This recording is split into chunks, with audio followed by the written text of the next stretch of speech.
WCQ here, North American WCQ, just like last year. Going to do the top 8. Mainly, I feel like that's what people want to see. They want to see the top 8, and top 16 wasn't actually streamed because they did the character duel, which it was actually pretty entertaining, to be honest. I actually am starting to have a very soft spot for the character duels. I've seen the last 2. Well, no, actually the last 3. Yugi versus Astral, Merrick versus Pegasus last year, and now Yuya versus Yusei, and they were actually really good matches. I'm not super fond of Yuya's voice in the dub, but I mean it's whatever. I think it's kind of lame. So, anyways, we've got Domain Monarchs versus Burning Abyss, Phantom Knights, or PK Fire, and looks like Monarchs went first, and he did not brick. He's playing MegaCapitalG, which I still think is a pretty good card. He opened with Prime. He would probably like to have, almost certainly he'd rather have Erebus, although Thestalos does let you choose the card that you take out of your opponent's hand. Erebus gets you the domain, or excuse me, it gets you the Pantheism in the graveyard, and I mean he can look at his opponent's hand. He can snipe out the Rhoda. He can snipe out the Rubik. That won't really do anything. Take out the Upstart Goblin. Maxi was played, I guess, by Jesse Colton. Unfortunately, Maxi's not really good against Monarchs. Looks like he takes out the Rhoda. Maxi only being really just a 1-for-1. Unless your opponent goes Aether and they really just want to try and kill you, like, it's really not going to be that good. So you generally only get like a 1-for-1. He won't take any burn damage. Now, I don't want to turn this into like a biased discussion or anything like that, but I've just never been a fan of extra deck Monarchs. I'm just not. People say that it's more consistent, that it bricks less, and that it gives you, I'll admit, it definitely gives you more plays, and it probably does open with more like explosive plays, and it probably opens more consistent because Brilliant Fusion is just, Brilliant Fusion is so good. The fact that you can make Pallades in there is ridiculous. But my issue is, I just don't think, like, you don't really have any stun elements, and you're not really playing traps in Monarchs. So it's like, where's your defense other than like Pallades? So it looks like he mills 2 Terratop and a Farfa after going for Dante. By the way, there's so many Burning Abyss here. I'm like pretty sure either Terratop or like Dante is going to go to 1. Like, I think it's pretty inevitable, especially if Burning Abyss end up winning this. He has he's got Allure, he's got Fog Blade. He can't do, okay, so he can't Allure, and then he has Take Tumberg in his hand. So those weren't the greatest mills that the world has ever seen, and the fact that he can't get over Thestalos is gonna be an issue, but I think he's gonna rank up in the Lady B. No, he's thinking about it. Nope, looks like he's just gonna do nothing. Looks like he just might pass, and I think he actually set the Allure. Okay, no, excuse me, he's just resolving. I thought he was looking through his extra deck, my bad. He's just resolving the Skarm to get the tour guide to his hand. So it's like, that's fine. I just think that Monarch, like, I think that Domain, yes, is susceptible to, oh, he top decked the Pantheism, which makes his entire hand, it actually takes a pretty mediocre hand into a god hand. Like, Pantheism is just, God, it's so good. In the last 2 years, man, Konami has just really stepped up their draw game. Chicken Game, Card Demise, Pot of Cupidity, Pantheism, like fucking broke cards all around. Looks like he picks up a copy of Trade-In and Karais.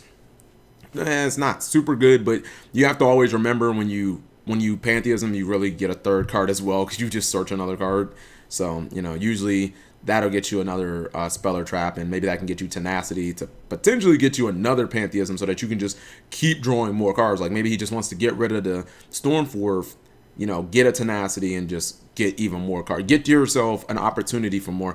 But I think what he's doing is he's using the IDOS to get a copy, or to get Edia, and then he got Mithra. Okay, that's probably better than using it to like potentially search first, because like if you're going to banish Pantheism, search out 3 Tenacities, and then go Tenacity into another Pantheism, like you don't want to draw into Mithra. So it's like, okay, it's good to get those cards out of your deck. But going back to like Domain, the reason why I've always preferred Domain Monarchs is just like you get lockdown, you get stun. You know, yes, there are outs to it like Twin Twister and you know, random tributes in decks like Magic Specters where they might tribute for Corinne. But I don't know, man. It's just, I like being able to just put up one card and potentially win against you know, the PK Fire deck because they didn't have their Twin Twister and they can't basically play Yu-Gi-Oh. Same thing with Pendulum. That's a matchup where I think Domain is like way better, you know. And actually, he's doing exactly what I was saying. Essentially, you just banish the Pantheism, you get 3 Tenacities, and then with his hand, because his hand is kind of dead. I mean, I would probably just search out another copy of Pantheism and get rid of the Stormforth in my hands just to see, because if he draws a 8, if he draws a Mega Monarch, then his trade-in becomes live as well. So, and it's pretty cool to run trade-in in Monarchs because Erebus can be, like, you can get it back from the graveyard, so, you know, and he has the Monarch in his hand, obviously, to make it live, so I want to see if he does, I want to see if he actually does search the copy of Pantheism. That's just what I would do. Obviously, when I was running Monarchs back in, like, you know, early February to late January, my build looked a little different than, like, you know, traditional Domain Monarchs. I was running things like Majesty's Fiend and whatnot, which still love that card, but I'm not sure if I'd run it right now. But yeah, I just like having that lockdown ability, man. Like, just being able to play that one card and just telling Pendulums, okay, well, you know, whatever's in your hand, that's all you get to use. Because after this Domain comes up, if you don't Archfiend Eccentric, you just can't do anything else. Like, them shits are stuck in your Pendulum, or excuse me, they're stuck on top of your extra deck. And I mean, at that point, Monarchs can probably just outgrind you. But when you give a Pendulum deck the ability to Pendulum over and over and over, like, they're going to catch you in like 2 turns. And if Monarchs ran traps, then it wouldn't be a problem because eventually you could just solemn them and just blow them out. But without traps, then I feel like Domain has to kind of serve as that lockdown potential trap. And I'm willing to give up on, and I'm willing to give up Volcasaurus plays and shit like that. Because I mean, the only defensive card that you can really make for the most part in the extra deck is like mainly like Pallades, right?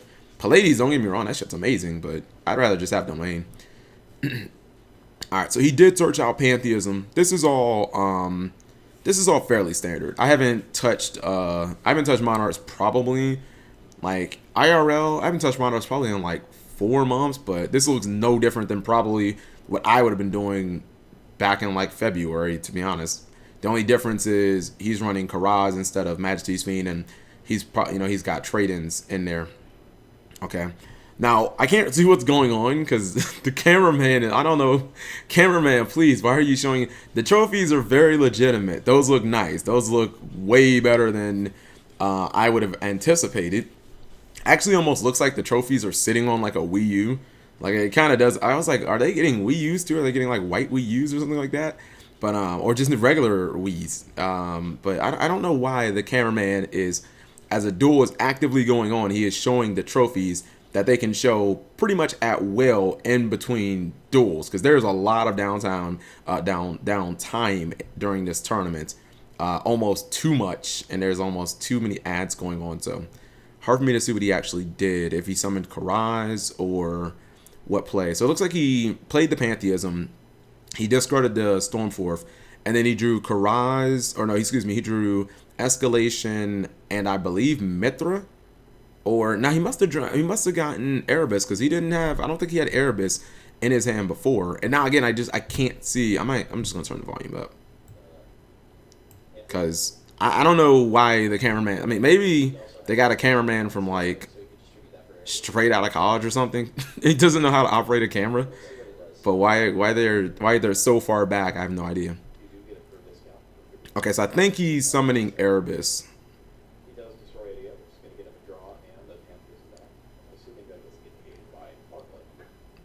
Okay, there we go. All right, okay. So he didn't summon that. What he actually did was he tributed for Karaz, and he popped his own Edea. And obviously he's using Edea's effect. He's adding Pantheism back to his hand. So his hand's pretty stacked right now. He can attack over to Dante. I would. You know what I mean? Because, like, really, if you get the big BAs off the field, if you get Dante and Beatrice off the field, you can Domain Burning Abyss right out the game. This includes the Phantom Knight version, whether it's pure Burning Abyss, whether it's PK Fire, especially PK Fire, because there's like 0 chance that they're going to be playing things like Fire Lake. Like, you can just lock them completely out of the game. So he looks like he Pantheismed again. So, I mean, he's just burning through his deck right now. I believe that's Strike. And, yeah, he's got a bunch of cards. Okay, and the question is he going to attack here? Nope, looks like he's going to tribute. Okay, so he's going to tribute for Erebus, probably looking to spend Dante. Fogblade shuts down that. I wouldn't be really that upset about that. I mean, you know, you got a card out of it. You didn't get your graveyard. You didn't get anything in your graveyard. But sometimes in Monarchs, like, you don't want to burn through too much of your deck unless you have Prime. So he's going to use Strike, try and blast the face down. The blast the face down we knew was a lure because he did set that last turn.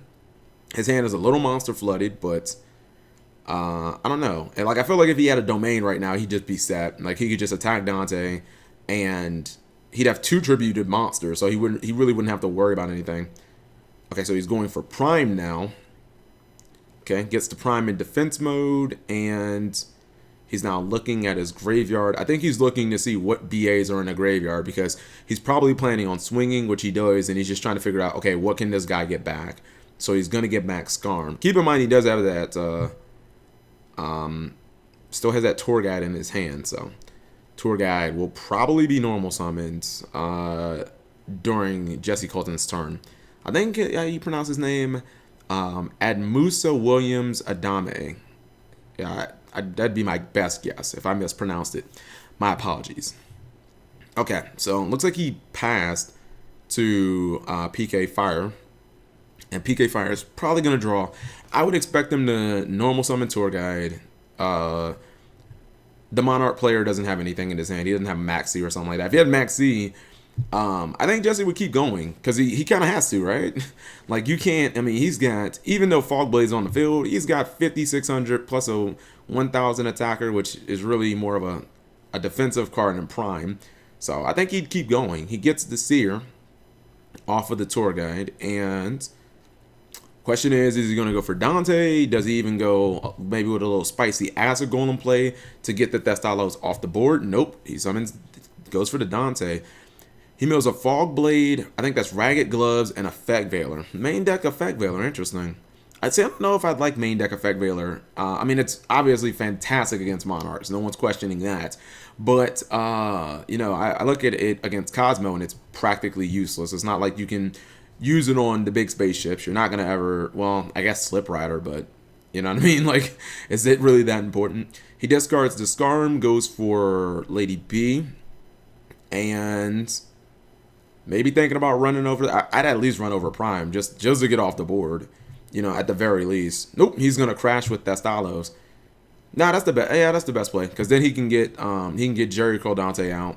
He can trigger his regular Dante, and he can still run over Prime in the same battle phase. That's probably the most optimal play. And he's just reading Beatrice, Lady of the Eternal. Wait, did I say crash? I'm sorry. I don't know why I thought Beatrice is... I don't know why I thought her attack was 28. Her attack is 25. Her defense is 28. Excuse me. Messing up this commentary all sorts of ways. Okay, so I guess he just crashed into Thestalos, and he's just going to eat the 300. Neither player is really taking any damage. That's actually first damage. That 1,000 that the Monarch player has came from the upstart that was played. So, yeah, I think in this matchup, I don't know. I feel like Monarchs if they can get domain early, obviously they can win. If they don't keep domain up, then I feel like PK can probably outgrind them. Unless the Monarch player is signing in things like Vanities and Majesties, but there are things like Fogblade that pretty much shut that down too. So he is gonna go for the the Dante Fusion. Now that guy definitely, if my memory serves me, he's definitely 28. Pilgrim Dante. All right, so he's just gonna run over Prime. Okay. Oh wait, maybe he's 26. Oh, Konami, please bring that card up. I feel like is he 28 or is he like 26? He is 28. Okay. Okay. I was gonna say I think he's 28. And now he's just looking at his graveyard. I think he's probably counting how many times can this guy prime. You know what I mean? How much tribute fodder essentially does he have? He probably doesn't know, but Admasu's hand isn't really that good. You know what I mean? Now if he had like a return or something like that, his hand would be pretty damn good. But I don't know. I mean, he's got the Karaz and like the Mithra. think he's gonna go into another. Okay, so he discards Calcab, and he goes into another Beatrice. Okay, so he's got a pretty. He's got at least a wall. He's got 2 walls, to be honest. Yeah, he's got 2 walls because he has a 2800 attacker and a 2800 defender. So I think he's trying to play like more defensive right now. All right. And then he gets himself a copy of Graph. Fair enough. Although that, what's it called? That Taki Thunberg has just been sitting in his hand pretty dead. All right. Interesting. You know what? I think they made, you know, for everybody who made Top 64, I think they made them switch sleeves. Because if you notice, like all these players have like the official like Yu-Gi-Oh sleeves. All right. During that same turn, he did activate Prime again. And it looks like he top decked a copy of Pantheism, which is, again, just always live in Monarchs. It's generally like one of the cards you pretty much always want to see. It's the card that like fixes your opening hand. You know what I mean? And then just having it in your graveyard. If you ever top deck like a Pantheism like he did, if you have a Pantheism in your graveyard, the Pantheism in your hand becomes live because you can just banish the one in your graveyard to search. So, once again, they're showing him. I would prefer if they showed the field and not the duelist. So he goes for Mithra. Okay. I believe you should get, yeah, there you go. Grab yourself a token, good sir. And I wonder if he's doing that just so he can get a couple more summons, or what he might be doing here is he might be looking to summon Karaz and pop his Prime to draw more cards, knowing that he'll still have more summons and he can still use the Prime again. That's what I'm thinking possibly here.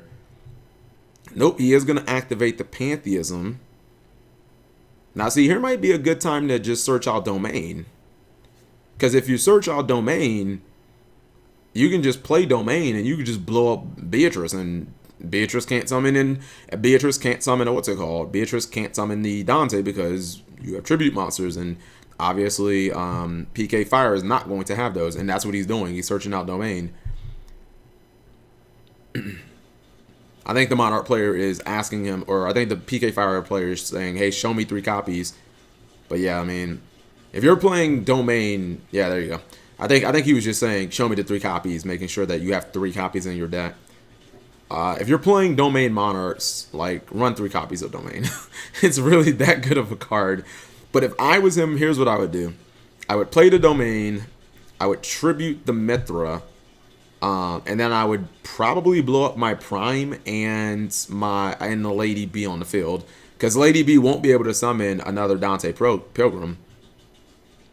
But I mean, that's what I would do, and then I would try and work my way from there. Looks like he's tributing. Oh, I think he might be going for. Nope, he's going for Erebus. Okay. So he's going for Erebus first. And what's he going to spin?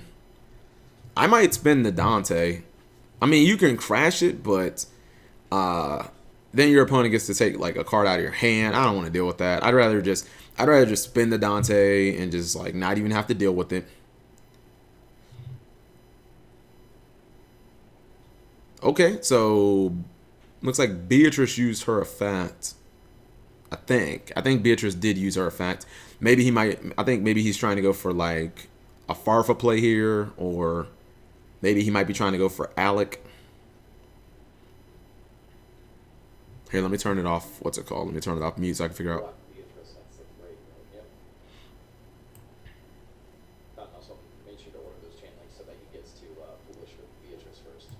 Okay, yeah. So he did just activate Beatrice's effect. And is it going to be Farfa maybe? I mean, you wouldn't do something like Barbar. That would make no sense. Nope. Actually, he didn't send a Burning Abyss at all. He sent the what's it called? He actually sent a Phantom Knight. That was actually surprising. I was sure he'd go for a Burning Abyss, but you know what? Okay, did not go for a Burning Abyss. Deck is cut. And now Erebus is going to attempt to resolve itself. Send a couple. A lot of players playing multiple copies of Return. I see a lot of people playing 3 copies of Return. Since Prime and Return, you know what I think? I just don't think that you see March very often. You know, March is like a 1-up, but there's a lot of Monarch players that don't play March at all. When I was playing Monarchs, I played March at 1, but I think more people were playing Effect Veiler then, because Scroll Combat Joker was at 3.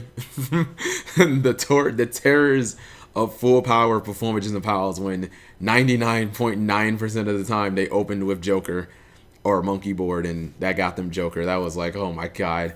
Maybe the most consistent deck in Yu-Gi-Oh history. Full power Pepe, as they call it. Maybe even more consistent than Necroz. I'm gonna say Necroz with 3 preparation of rights. I don't know. I'll go. I'll probably say Pepe because it's like 3. It's like having 3 Stratos. So I'll go with that. Even though Necroz had 3 Brios. Okay, so not sure if he's selected what he wants to spend back for Erebus. I mean, he just did dump the 2 Monarch spells and traps. He does have that domain still sitting in his hand. And I think he's just trying to decide. Your opponent has 3 cards in hand. You've got the domain. I think it's pretty important to just clear their field. I would just get rid of Dante and just call it a day. Play my domain, run over Beatrice's ass, kill the token, and not have to worry about any, like, just don't even worry about the hand. But nope, he's going for the hand. Okay. Again, I thought he was going to go for Dante, but I guess he feels like I'm just going to run it over. Okay, so he did pick a card in the hands. I mean, that can be important too, because you never know what random ass BAs your opponent has in their hand, and if you spin them back to the deck, you never have to worry about them triggering, versus them being able to set them, stall with them, summon them, and blow themselves up, and then have them activate or something like that. Just send them back to the deck and just be done.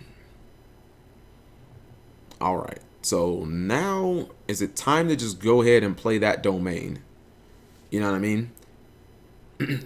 Because now I think Jesse only has 2 cards in his hand. And at that point, I mean, you would think if you're the Monarch player, my opponent has to top the Twin Twister as the out.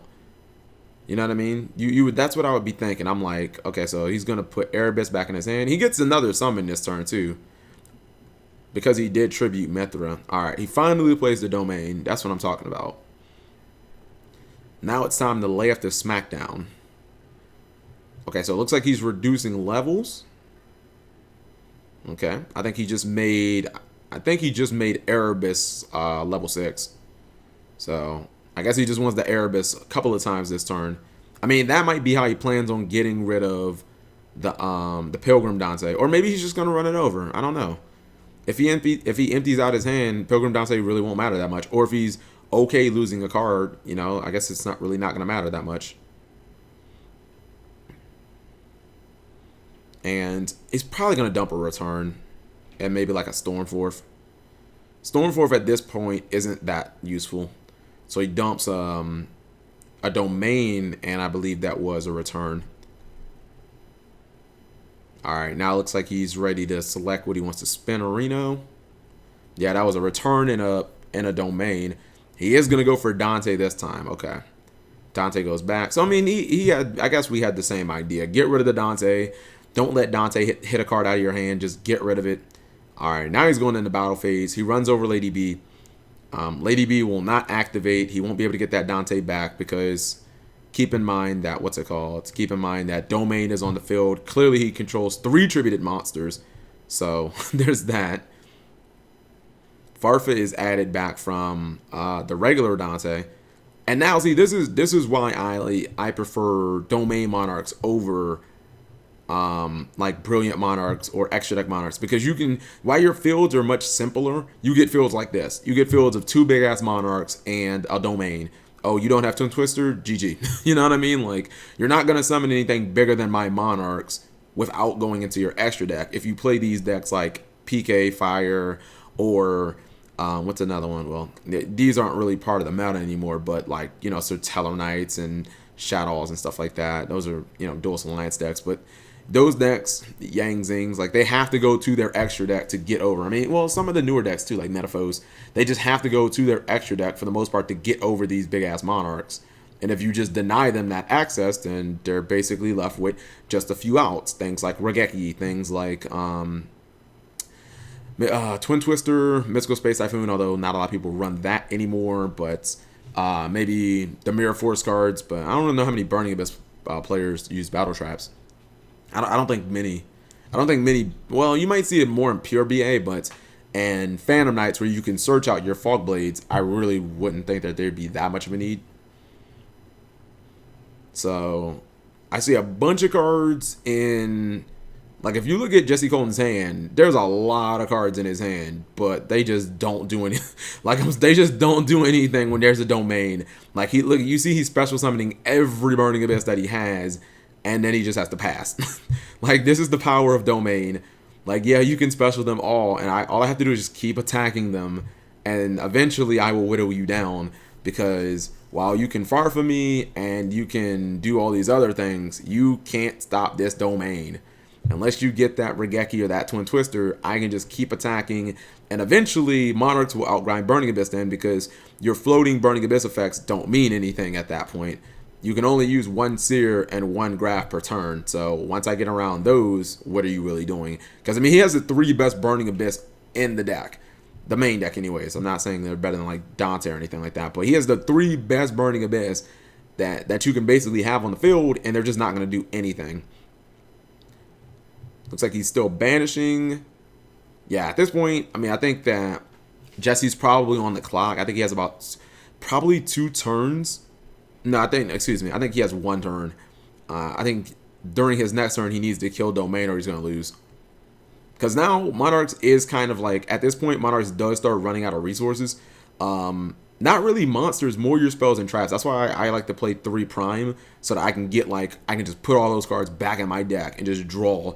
You know what I mean? It's not even about drawing. If I could put them back in my deck without drawing, I'd actually like that too. But, yeah, you just want to recycle so that you can still use your new Megas. But at this point, I think it's just important to attack. You know, get this Seer off the board. Actually, I might leave Seer. Yeah, I probably would leave Seer, because Seer gets Dante, and then Dante gets another card back. If you attack Graph and you attack Skarm, the cards that they get aren't as important. Dante can kind of, like, you know, get your opponent anything from their extra deck, so. And at this point, Jesse still has 7,700. He still has too many life points for you to try and take out in one swing. Now, if he was hypothetically playing an extra deck, well, Domain wouldn't serve a purpose here. But yeah, you could probably go into like Pallades, because I'm pretty sure, like 99% certain that Prime is what's it called? Prime is a light. Wonder if he might even consider putting Prime in attack mode. Not this one, but the one on the top, the one that he has is, I think that's his left hand that he has the watch on. Yeah, I'm wondering if he might even consider putting that in attack mode. But it's only 1,000 attack, so it's like, is it even worth it? Looks like he's just thinking. Nope, tribute summon. Goes for Aether. He did not reduce her level. He just wanted the, what's it called? I see. He went for the Aether play, and he just wanted to empty. He wanted to leave a spot for his field to be open so that he could use Aether's effect. Because he could have made her level 6, and he could have distributed 1. But you see how thin his deck is. That's when you start having to, you know, as Monarch, as Monarch player, you got to start, you know, you got to start putting the pedal to the metal, because now you probably only have about maybe 1 more activation of an Erebus or, you know, an Aether. Okay, so the first thing he does is kill Graph. Yeah, I think that's a pretty good attack. I'm thinking Farfa might come out. Okay, yeah, he is going to go Farfa, because Farfa can absorb an attack and stop another one by banishing a monster. So Farfa basically stops 2 attacks. He goes after Seer. I'd have to guess that's going to get Dante. And it does. Okay, a little bit of deck shuffling. I think I would probably... okay, I guess he's just attack the Farfa last, so then I guess it doesn't really stop 2 attacks, because if your monsters can't attack anymore, then it's whatever. I'd just probably go ahead and kill the Skarm. Kill the Skarm. Oh, no, kills Dante. and then probably save the like the Farfa for last. Also, if he does leave him with like the Skarm or the Farf, I couldn't imagine leaving him with Skarm, or excuse me, with Farf. I'd imagine he's gonna leave him with well, no, he leaves him with nothing. I was gonna say it actually locks him out of the PKs too. All right, so he banishes Aether. I think what will happen is I think Aether will immediately return to the field and then bounce to the hand. I've never had that happen during the end phase. Or hold on, will she stay on the field?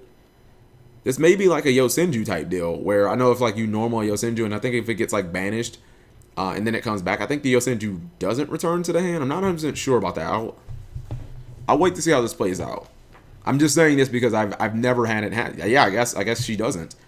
Yeah, Aether doesn't go back to the hand. But I mean, you just look at this field and it's massive, and it's like, you know, if you don't have those outs, if you don't have the Twin Twister or the Regeki as PK fire, your cards just don't really do anything. And, you know, a Fog Blade is not going to save you against 4 Monarchs, 3. Fog Blade won't save you against 2 Monarchs, to be honest. Once you have 1 Monarch plus Domain, you know, it's pretty much all you need. The lock can still be established even if your Monarch is Fog Blade. And Monarchs are going to summon more Monarchs the next turn, you know what I mean? I think it's interesting he's running Mithra. I ran that card, didn't really love it that much. It's a good card. He does have Twin Twister, but can he do anything? Actually, okay, so he does have Twin Twister. The question is, what can he do? Actually, no, I'm sorry. He does, yeah, it says Jesse Cole. Okay, so he does have Twin Twister. He's going to be able to get Domain off the board. Pitches Seer, so that'll get him Dante back. Question is, can he kill 5 Monarchs? His life points were 100% protected. He lost a little bit of advantage. Gets Dante, which means he'll probably... Man, can he really use that, what's it called? That Taki Tumber. Can he use that? He's been holding on that card pretty much the entire game. I mean, he's got some good cards in his hand. But this is a hard field to get rid of. Or, I mean, just it's a big-ass field. That's what I'm saying. It's a big field. I wonder if Extra Deck... I'm pretty sure Extra Deck Monarchs run rank 8s. I mean, why wouldn't they? You run enough. I mean, you're going to run 3... You're going to run a 3-3 split of Erebus and Aether and probably one additional Mega Monarch. Whether you like Caius or whether you like Thestalos, you're probably going to run a standard like 7, maybe even 8. So, okay, banishes Fog Blade. I believe that's Ragged Gloves. Okay, so he's going. This may be where Taki come. Nope, Taki does not come out. Okay, so he's gonna probably go for Break Sword, and then Break Sword into Darker Binding Sea Dragon. That'll get him there. I mean, that'll get him over a Monarch. Or does he want to go for Levier? Oh, yep, he goes for Levier. Forget the what's it called? The Break Sword play. Goes for Levier. And once again, cameraman, you're killing me, dude. I can't see what he's doing. You're killing me, cameraman, please. Okay. I'm gonna turn the volume up. Anytime the cameraman wants to be a butt like this, I gotta turn the volume up because I can't see. Okay. They're saying that potentially F-Zero's a play. Yeah, I mean, F-Zero would definitely hurt Monarchs. You know, you take an Erebus and have it run into the other Erebus. That would be an issue. So he did finally summon that Taki Tongue Bird. I think he has to go into another rank 3 here, probably. Yeah. The question is just what rank 3. I mean, F-Zero does make a lot of sense. Because Levier, now that you've used it, doesn't serve. Okay, so he goes into Break Sword. No, that's not bad. I mean, I think he has enough PKs in his graveyard. Okay, so he's going to banish again to search. And this time he might be trying to get like that Fog Blade or something like that. Try and get himself like a defensive card. Okay, so he did get a Fog Blade.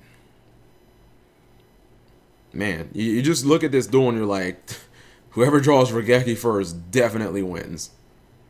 Alright, so he has the Fog Blade, has the Break Sword, has not used Break Sword's effect, and looks like he's trying to summon something.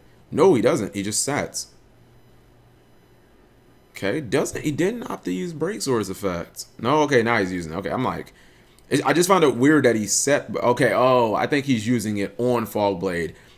I just assumed that he would use Break Sword on itself, but he didn't. He just used it to pop the Thestalos, and now he's going for the F-Zero. Oh, he is going for that F-Zero. Legitimate. Okay. All right. I know that PK Fire uses this is their Cosmo Smacker. They usually use that, and then I think he's going in the Lady Beatrice, and he does Graph will activate. I'm not sure he has anything good for Graph, to be honest. I feel like he has like Cow Cab and Alec. Oh no, he does a Skirm. Okay, there you go. That'll get him something. That'll blow itself up. He'll get a search. Yeah, but that's really like their main way to get rid of like Cosmos. So once again, he's going to crash into Aether, and he'll bring out Pilgrim. Not bad, not bad. I mean, this is a field that gets rid of a bunch of Monarchs. I mean, that's pretty much at this point what you can ask for.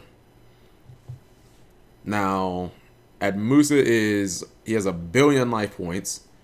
Although so does Jesse. You know, they're both basically at 8,000. You know, they're both basically at full life. You know, 7,400 is practically 8,000. 9,000 obviously is above. All right, so he takes that. He's going to crash. Both Aethers die. And he'll probably crash Dante. Oh, nope, maybe not. I was thinking maybe he'd crash Dante and the Erebus, have them both die. Because he's going to get a search during the end phase anyways. I don't know. I think leaving him with 2 Erebuses on field is dangerous. I mean, what if you just top dash Regeki? Like, you'd be SOL. All right, activates Prime. Oh, could he be going for the Karaz play now? Yeah, Karaz could do some damage. I just look at it as you could be potentially taking, what, 56 to the face?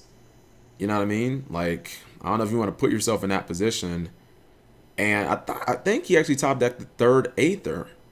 I could be wrong about that. Yeah, no, that's definitely Aether. Now, here's where Monarch Stormforth actually puts in some work. I know I talked about how Monarch Stormforth wasn't going to be that good because I thought that he kind of had the game in the bag until Twin Twister showed its ugly head. Oh, he does have Monarch Stormforth in his hand. Oh, well, that shut me up. I think this duel is probably donezo. I think it just depends on does he have enough cards in his deck to resolve Aether again. I think if he does, I feel pretty confident that the Monarch Stormforth should probably end this because he can Monarch Stormforth F-Zero. He can tribute Prime and F-Zero for Aether. Then he just gets out any like I think he has 1 Erebus still in his deck. And then 1 Erebus rams into Dante, and then he'll have to take 2 Erebuses to the face, and he'll take Aether to the face, and that'll be 328s. And 328s is 328s is that 7,800? It's definitely more than 7,400. I know that. So we'll see what happens here. But yeah, this is where you kind of have to make sure that you don't burn through all your Monarch spells and traps early in the duel. Now, that's another thing. You kind of like can't side that many out on Monarchs because if you do, you start messing up your ratios. I think he does because I feel like he has at least 1 return and a domain left. I think he has like 1 domain banished, 1 in the graveyard that got Twin Twister, and he should have 1 in his deck. Plus, he should have 1 more return because he has never played return this duel, but we saw at least 2 returns in his deck, and we know 1 is in the graveyard that he sent with domain earlier, which means he has to have at least 1 in his deck. Those literally, he probably has like 4 Monarch spells and trap left in his deck, but he has enough to resolve this Aether, which means it should be game unless I just don't see, unless I'm mistaken about something.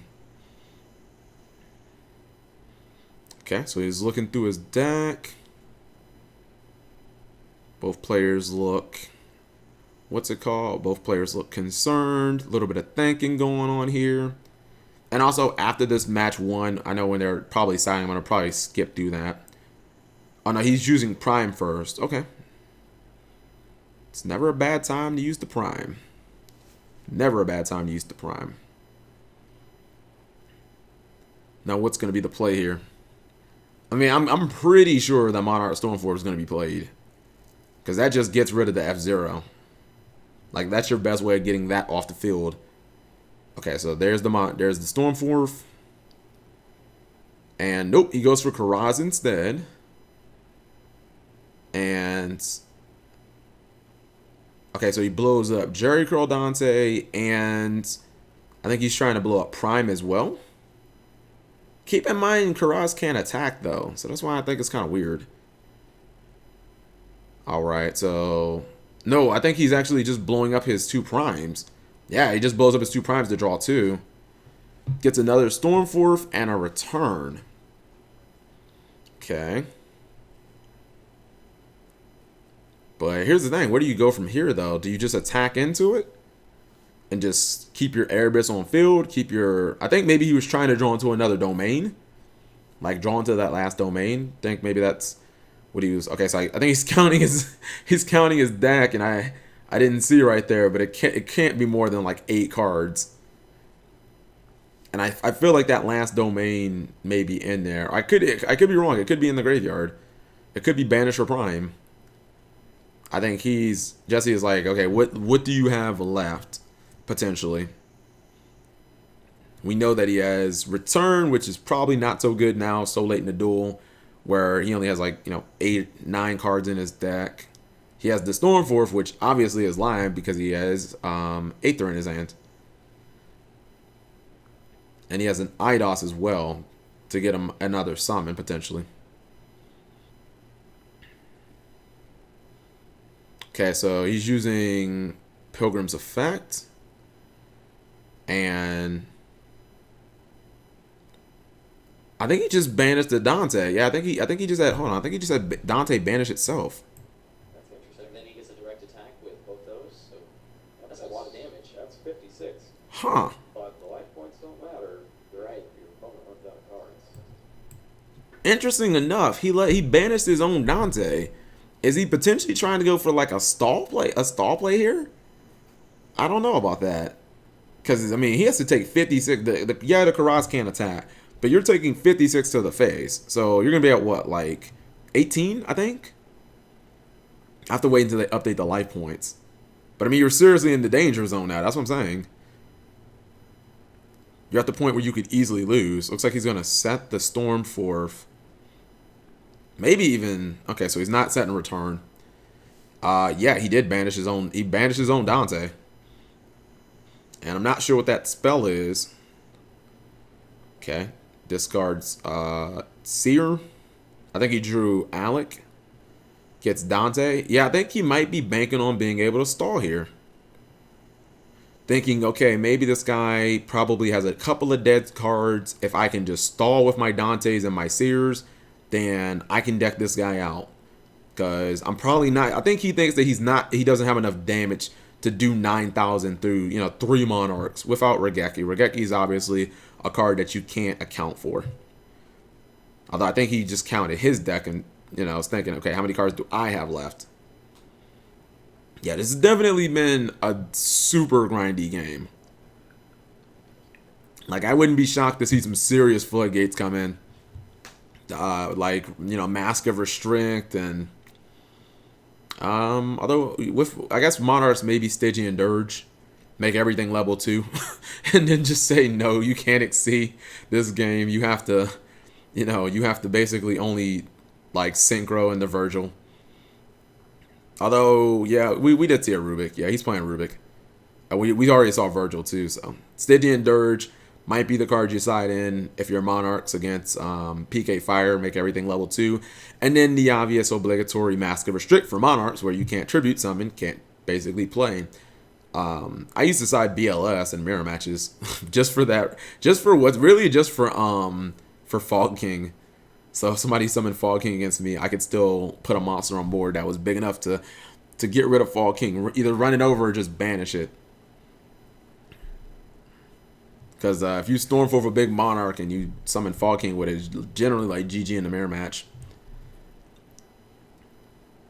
He got himself Effect Veiler. Although I don't really know if Effect Veiler is going to do anything so late in the game. So he's running at least 2 Effect Veilers. That's interesting. Yeah, Effect Veiler this deep in the game is not bueno. This is not the time where Admusa is going to be summoning like an Edia. Oh, okay. So he summons Barbar.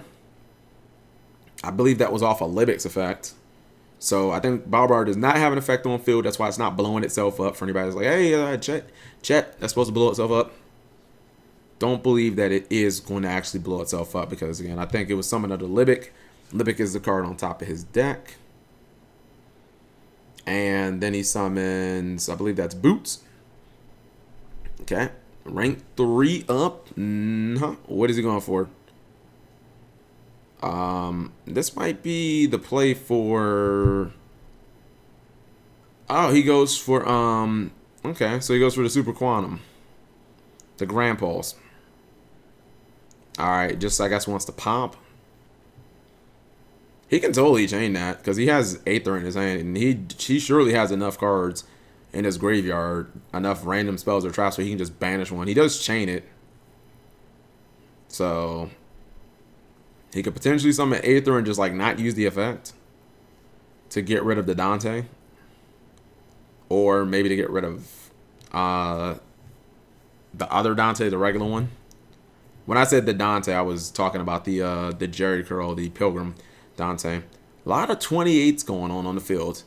You got 2800 attack from Dante. You got 28 from the 2 Erebus. You got 28 defense, I believe, from the Super Quantum. I'm pretty sure its defense is 2800. It's really high. So I think that I feel like that's what he's probably trying to do. I think he's trying to stall him out. That's why you're going for. I mean, yeah. I think this is probably the best thing he can do. Just stall his ass out. Okay, a little graveyard check-in. Don't be surprised if both players just do this. If both players just constantly are checking graveyard, they're just trying to see what is no longer a possibility. You know what I mean? What can X player have left? But yeah, these super grindy duels actually make you long for some floodgates where a player just won't be able to play and a duel will end in 2 or 3 turns. Everybody says floodgates are bad until you have an hour and 10-minute game 1. Once again, checking graveyards, which I believe he just did a little bit during Admusa's turn. I think he's thinking about using Stormforth now. Or maybe not. Nope. Okay, there's going to be that XC play. I guess he should just wait. Alright, so it's going to be Breaksword. Takes a second to read Breaksword, aka Scrap Dragon XC version. Yeah, I'll probably consider killing that, because that thing can bring back Dark Rebellion, and that's what you don't want. You don't want him to put a monster on board that's bigger than all of your Monarchs that you literally can't kill. That would be something that would win him the duel.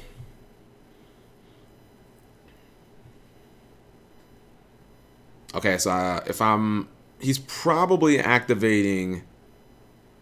Oh, hold on. What just? And that's what Con was checking, and he doesn't think that he could have won through the Stormforth, so he's conceding now to try to get a game 2 in. I don't know how I feel about that, because I'm pretty sure that He was still Alonso was this close to starting to pick up slow play penalties, which come with a time extension and eventually upgrade to game losses. I think right there, though, it was all on Con, right? It was Con's turn. He activated. What just Stormforth, happened? And then Con was thinking, right? Well, I mean, they were both at it. They were. It was Scott, so they hang on. Okay, yeah. What do you So think it was about back and this? forth, yeah. Okay, so it looks like both of them were potentially getting slow play. Potentially going to get warnings for slow play, which I kind of agree with. These motherfuckers were just taking forever in this duel. The problem is you conceded the game now. Yes. This is interesting because I'm pretty damn sure that I don't know how long I've been commentating this, but I'm pretty sure that they've only got like 5 minutes or maybe off top of my head like 10 minutes for game 2. This is gonna potentially not be that great if you want a side deck. If you want to potentially have I don't think there's going to be a grind game, I guess is what I'm saying. But I don't know if one of them, I mean, one of them obviously scooped. Damage was not dealt that turn. Hold on, let's fast forward right quick. Okay, they're still siding. And again, this is one of the good things about what's it called. Okay, so Admusu won. I guess Jesse Colton scooped. Oh, you know what? Hold on, let me go back. Sorry, duel actually started. Okay, there we go. So I guess Jesse Colton scooped. Interesting enough. I don't know, man. I guess he felt like he couldn't stall. Because I'm thinking Amusu would have, what's it called? I'm thinking Amusu would have tried to go Aether there, tributing the break sword. I think off the break sword, I don't know what he would have been able to do off of that. Like if the break sword got tributed, I don't know what else he would have been able to do. Oh, the flying C smackdown. Get fucked. Okay. I was gonna pause. I'm so used to doing that when I do Devpro replays. That's one of those that's one of those plays that can literally lose you a duel. When BA opens with like 2 special summon BAs, and then you get like Flying Seed because your BAs won't activate anymore because you had done already special summon them. That's your effect right there to activate. Then you've got this funky ass Flying C stopping you from normal summoning BAs because they'll just blow up. And it's just really, really bad. I know that people say, oh, well, you can Virgil, but he's got double Flying C too. Wow. Okay, so Jesse Colton will not be Xing this game. If I would take a wild guess, I don't think he's going to be Xing. Now, Admusa's hand is kind of funky too, because he has Frost Blast, Eidos, and Edia. So, the thing is, like, I don't know. A lot of people don't run three Eidos, so I don't know. Well, he can still summon, what's it called? He can still summon Mithra, so I guess that's kind of cool. So he is going to search. Damn, I definitely search out a Pantheism. I'd search out I'd search out 2 Tenacities and a Pantheism, and I'd pray to God that he gave me Pantheism. Or, yeah, that would be what I searched. Because he knows that I have already used both of my 2 of my 3 Pantheisms. I would search out 1 Pantheism and 2 Tenacities, and I would hope that he thinks that in my hand is a Monarch, so that instead of giving me Tenacity and thinning my deck, he just gives me the Pantheism that he thinks I'm going to search anyways. Pantheism, Domain, and Domain. Okay. Yeah, if I'm Ed Musa, I'm saying, please give me the Pantheism. Please, I need a Monarch. I need a Monarch badly. Because literally, if he gets like, he gives him the Domain. Like, literally, if he Erebus like a face down, he would just win this duel. Like, that's enough where he could just win. I think he'll probably summon Edia. No, he just sets Edia. Okay. And he'll probably just, like, pass. But, I mean, that makes sense. You just said it because you want to keep Jesse locked under Flying C. So you're not going to, well, yeah, I guess you don't summon it. Just keep him locked under Flying C. Just set the Aether. Get your, what's it called, back. Get your Prime back, and then your Prime can discard the Domain, or really your Prime can discard the Frost Blast. You're not going to need that this duel. Tour Guide was top decked, I believe, but it's not really so good. Yeah, it's not like super good in this situation. I mean, maybe he can get like a Libic play or an Alec play. He can go for like an Alec. He can Farfet off the board. Farfet the Flying C off the board, and then he can do a bunch of XC plays. Then, don't know what that set card is. I don't know if they announced it or whatnot. Okay, we're going to see another set. So he's foregoing the tour guide. And see, now I feel like this is dangerous because obviously the Monarch player's hand is not so bueno, but you're giving the Monarch player turns to get his Monarch. Now, you top deck Maxi, which obviously is not going to do anything, but when he gets that Monarch, you know he's going to try and summon that shit. He's going to try and go as aggressive. And you already know that he has Domain. So you know he's going to go as aggressive as possible. And he has another Flying C. So even if your first Flying C gets off the board, he's going to slam another one down there. Like, I mean, he's got every hand trap that he would want. Obviously, you know, you can't use, like, Winter, Cherries, and whatnot in Monarchs because he doesn't play an extra deck, so. How many cards are in your extra deck? 15 tokens. Yugi, no, you fiend, you savage. Yeah, I think Jesse Colton, I mean, just based on the trajectory of this match, I would say that he probably is going to lose. Unless he, like, I don't know, man. Admusa would have to, like, top deck, like, he'd have to top deck blanks for, like, the next 3 turns. Because I think once he gets a Monarch, I think this shit's, like, a super, especially if it's, I would actually rather have Aether right now than Erebus. And I'm a person, I say Aether is really good, but Erebus is, like, the fucking man. Non-targeting removal that can hit your hand. What? and I can get it back from the graveyard? Are you kidding me? I mean, I know I can't use it during your turn, but still. Erebus is by far my favorite Monarch. That motherfucker is ridiculous. And I'm immune to Zombie World because I'm a zombie? What? Yeah, I think if he gets like an Aether out, this duel is over. Because he's just going to start, he's going to play Domain, he's going to start slamming into those face downs, and he's going to have to ram that Flying Sea into a Monarch, and it's just going to be ugly. Now, I think he got Tenacity, but again, he does not have a Monarch to use it with, so there's that. And looks like he's using the second Pantheism. I would probably think Pantheism, Stormforth, and see, I don't think you can bluff that you have a Monarch anymore. If you had a Monarch, you would have summoned it. Pretty sure Jesse knows you don't have a Monarch. You'd already summoned it. So you obviously go Pantheism because you want to be able to use that immediately. You search Pantheism, probably not. Or maybe Pantheism return. Like that might be what I go for, so that you can set yourself up for when you get that Monarch. Return gives you a second Monarch. Like, I don't think he's not going to give you Pantheism because he knows you got like 6 cards in your hand. Obviously, you have a dead Monarch spell and trap that you want to use. Stormforth, Pantheism. Yeah, he's just going to give you Stormforth. Okay, so yeah, I mean, Jesse should know you don't have a Monarch. If you had a Monarch, you would have already summoned it and killed me. So clearly you don't have a Monarch. And I think that's what he's saying. He's like, you don't got a Monarch. I'll give you the card that's dead. And that Moose is like, bro, when I get a Monarch, I'm going to kill you. So, but he's not, you have to show him Pantheism just in case he's dumb. But he's not going to give you Pantheism. He's just not going to do it. That's dumb. Pantheism would make your hand live. So he opts to play Domain for no reason at all. And I think he just wants to bluff. I don't understand at all why he played. I don't understand at all why he played a Domain. Like, maybe he wanted to look stronger than he is. Now, see, the thing that could actually help Jesse here is if he draws a Fog Blade. Not that much, honestly. Flip summon of Farfa. He's getting Farfa to go for the Farfa to get rid of the Flying Sea. Here's the problem. Admusa is gonna maxi him. He's gonna maxi him, and Jesse's gonna have to summon 8. He's gonna have to summon 15 trillion times. I would not go Flying Sea here. I would maxi him, because if you Flying Sea, I want to draw a fucking Monarch, and that's the right play. Flying Sea, yeah, it does stop Jesse from going into any extra deck stuff. But let's be real, what's he gonna go in his extra deck that's gonna get rid of all 3 of my monsters?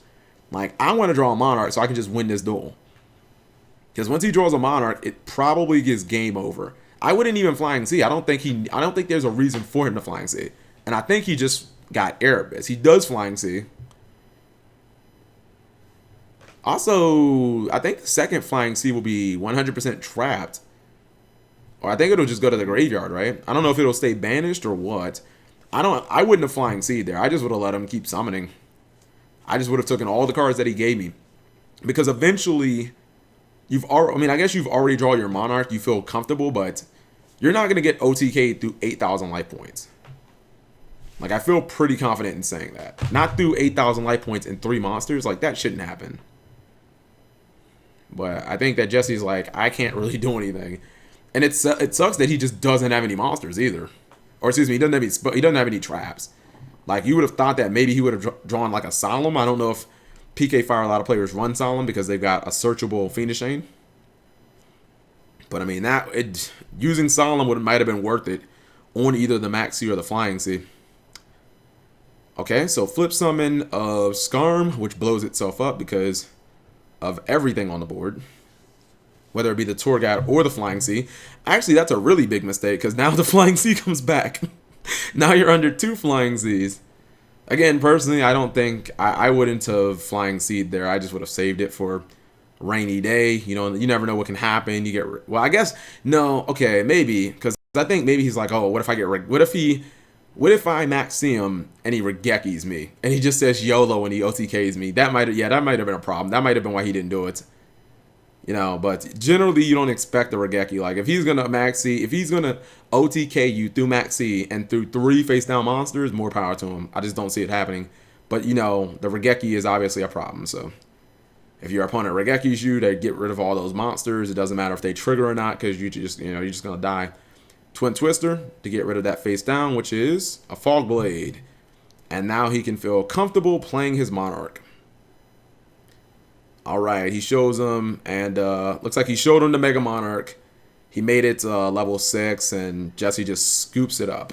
So we have we've got Monarchs in top 4, boys, and it is Domain Monarchs. So interesting match there. I mean, it was grindy, but it seemed very one-sided, and Admusa seems extremely happy. He's like, I did it, fam. We did it, Reddit. Thank you guys for watching, and I'll come back with the top 4 very soon.